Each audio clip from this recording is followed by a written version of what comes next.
Hello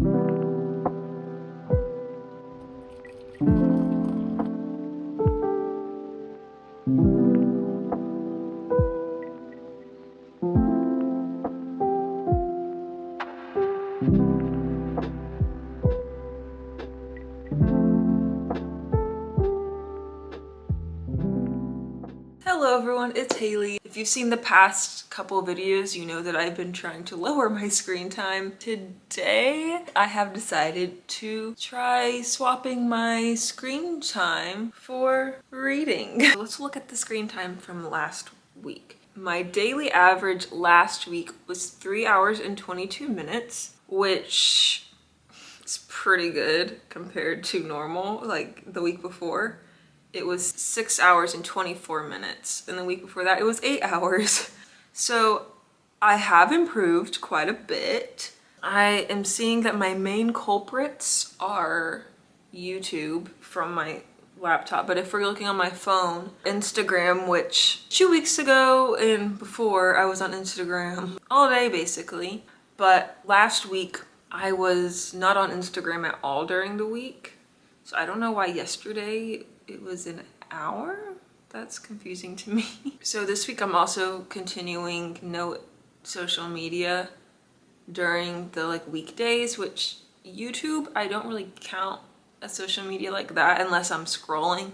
Usually I put on a full-length video and usually I'm doing something while I have YouTube on. I'm going to try to limit that as much as possible. So instead of going on YouTube when I want to eat or clean or whatever, I'll just either put on music or just sit in silence because I need to, it's important to have times to just let your thoughts be there. And then if it's something that I'd normally be on my phone scrolling to fill up space, then that's when I will bring out my Kindle. I think I've been rambling too long. But yeah, you get the gist. I did think about this, but I'm doing my laundry and I brought my phone instead of my camera, and I just realized if anything I record will be counted as screen time. But yeah, doing my laundry today. I don't know if you have ever used laundry sheets, not dryer sheets, but laundry sheets. They're just little strips like that, but they're very nice. They're cheaper than the liquid or the little pods, and it's easy to use, takes up less space. I'm not sponsored, but it's very nice. It's kind of interesting because they have the laundry room in a what would be a hotel room, but there's no bed. It's mostly storage. Okay, look who's making her debut. My Kindle might have been on the channel before, but I'm not quite sure. Yes, I crocheted this with my own pattern. I don't know if I will write it up, but basically just look up the waffle stitch. If you can do double crochet, you should be able to do this. I bought the second and third books of the A Time of Jacob Strebel books. So that's what I'm going to read now. I don't know if I will get through both of those this week. I guess it depends on how hooked I get. But also I'm trying to remember how to use the Kindle settings because I don't know how to get back to the home screen. Oh, okay, there we go. I think next is the Day of Ezekiel's Hope.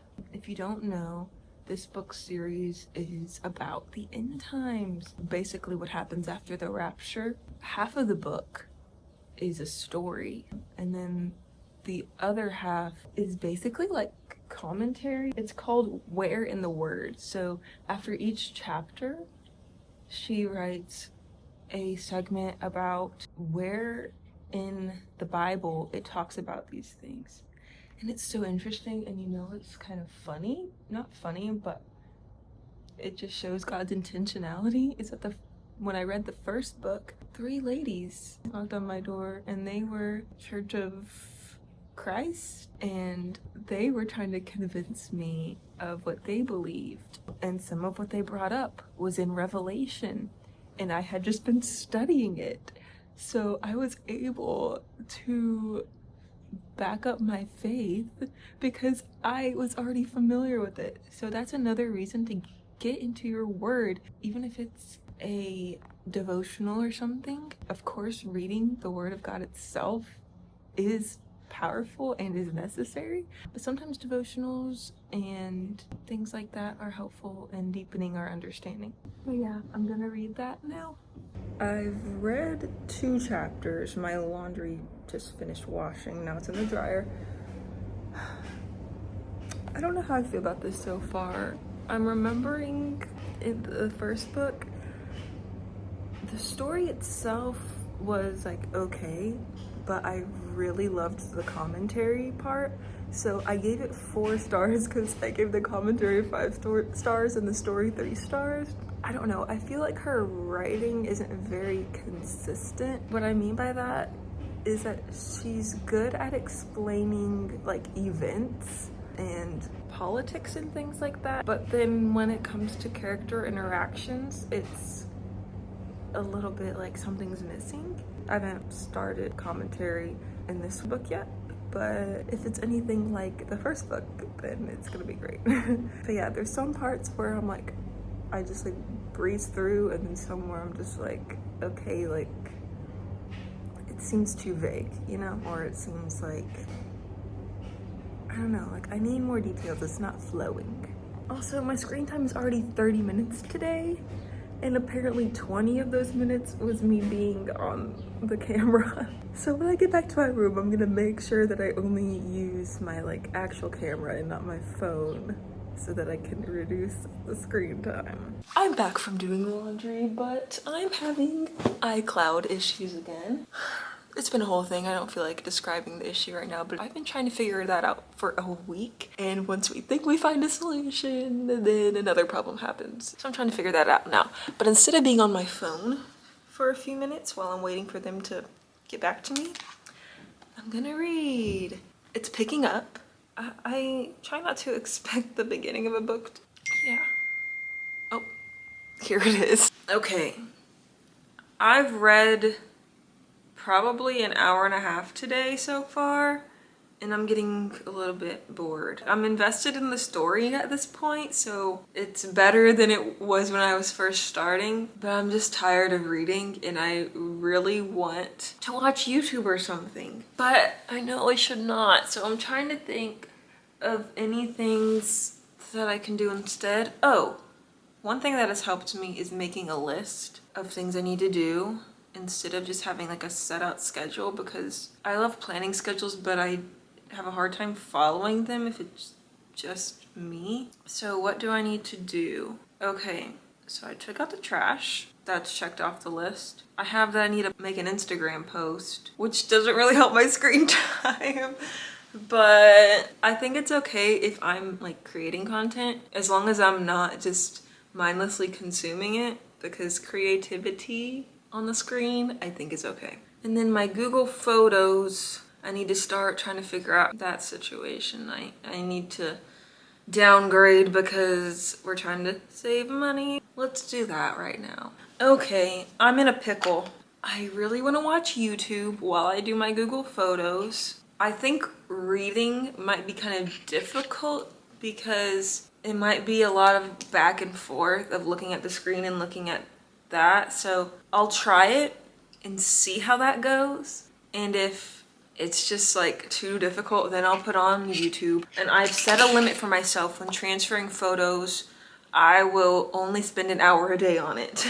Which that sounds like a lot of time, but I do have a lot of photos and videos, so that's what I'm working on now.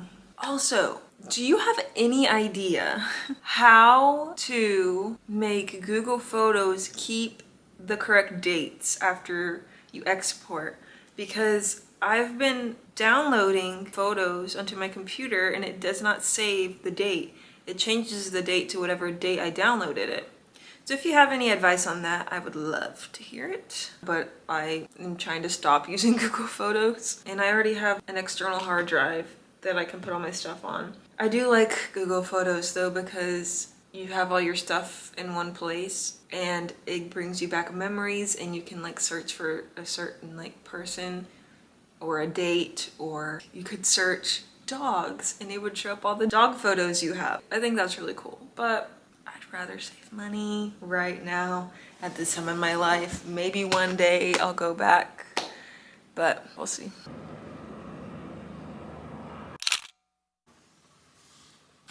No. Everything I filmed yesterday and today has been in slow motion.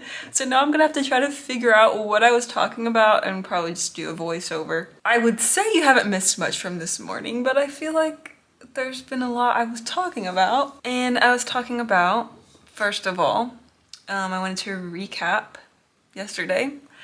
My screen time was 45 minutes. I never thought it could get that low. Remember, I'm mostly focusing on my phone screen time, but including the computer, it was 3 hours. But it's been a lot worse than that on the computer. And I think I only edited for like an hour and a half, maybe 2 hours, instead of just being locked to my computer screen all day. But also I have felt convicted. I don't want to be idolizing this. Reading is good and staying off screens is good, but if I'm putting my focus on that instead of God, then it becomes an idol. And too much of one thing can be bad. So I'm setting up some boundaries because I am getting a lot done, a lot of reading done mostly. But I don't feel productive. I don't feel like I'm really doing much for the kingdom and to better myself and to do things that I enjoy and creativity and things. And I've been more of a busybody than someone who's being productive. So, one of the boundaries is reading in the morning. So, I have been reading before bed and I like that. It helps me fall asleep better, so I'm gonna keep doing that. But when I'm done reading, I'm going to take my Kindle out here with my phone so that I'm not tempted to just stay in bed in the morning and just keep reading instead of getting out of bed. Because that's what's been happening the past couple days. I've been waking up late.